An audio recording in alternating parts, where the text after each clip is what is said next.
இந்த உலகத்தை விட்டே ரொம்ப தூரம் போன உங்க அப்பா உங்ககிட்ட என்னெல்லாம் சொல்ல ஆசைப்படுறாருன்னு தெரிஞ்சுக்கணும்னா இந்த வீடியோவை கண்ணை மூடி கேளுங்க.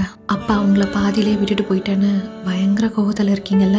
நான் இல்லைன்னு நீங்க வருத்தப்படுறதை விட நான் இல்லாம நீங்க இந்த உலகத்தை எதிர்கொள்றது தான் எனக்கு ரொம்ப கஷ்டமா இருக்கு. எனக்கு அப்பா இல்லை, அப்பா இறந்துட்டாங்கன்னு நீ ஒரு டைமும் சொல்லும் போது உன் முகம் வாடுறத நான் பக்கத்துல இருந்து பார்த்துக்கிட்டு தான் இருக்கேன். என் உடல்ல இருந்து வேணா உயிர் பிரிஞ்சிருக்கலாம், ஆனா இந்த உலகத்தை விட்டு போறதுக்கு நான் மறுத்து உன் பக்கத்திலேயே தான் நின்றுட்டு இருக்கேன். ஆனா என்ன பிரயோஜனம்? நீ அன்டைம்ல வீட்டுக்கு வரும்போது உன்னை பைக்ல கூட்டிட்டு வந்து வீட்டுல என்னால விட முடியல. உனக்கு ஈவினிங் ஆனா ஸ்நாக்ஸ் வாங்கிட்டு வந்து தர முடியல. உனக்கு உடம்பு சரியில்லைன்னா என்னால ஹாஸ்பிட்டல் கூட்டிட்டு போக முடியல. உனக்கு ஃபீஸ் கட்ட முடியல. ஒரு நல்ல நாள் அதுமா உனக்கு ட்ரெஸ் வாங்கி தர முடியல. சிக்கன் மட்டன் எடுத்து கொடுத்து உன்னை சத்தா பாத்துக்க முடியல. நீ நல்லா படிச்சு டிகிரி வாங்கும்போது அது தூரமா நின்று ரசிச்சு கை தட்டணும்னு ஆசைப்பட்ட. நீ வேலைக்கு போற அழகா ரசிக்கணும்னு ஆசைப்பட்ட.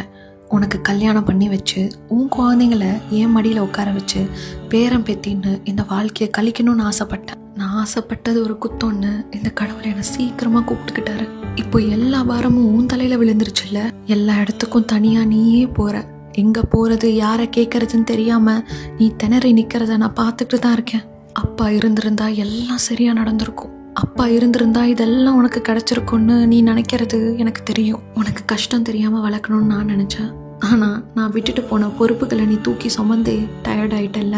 அப்பாங்கிற சாப்டரே உன்னோட புக்ல சீக்கிரமா முடிஞ்சு போயிடுச்சு. உனக்கு என்கிட்ட சொல்றதுக்கு நிறைய இருக்குன்னு எனக்கு தெரியும். உனக்கு எப்பெல்லாம் அப்பா கிட்ட பேசணும்னு தோணுதோ அப்பெல்லாம் அந்த வானத்தை அண்ணாந்து பார்த்து கண்ணை மூடி என்கிட்ட பேசு. அப்பா நீ பேசுறதெல்லாம் கேட்கறதுக்காக காத்துக்கிட்டு இருக்கேன். நான் பெத்த குழந்தை நான் இல்லாம இவ்வளவு அவமானங்களையும் கஷ்டங்களையும் படுறத பார்க்கும்போது வேதனையா இருக்கு.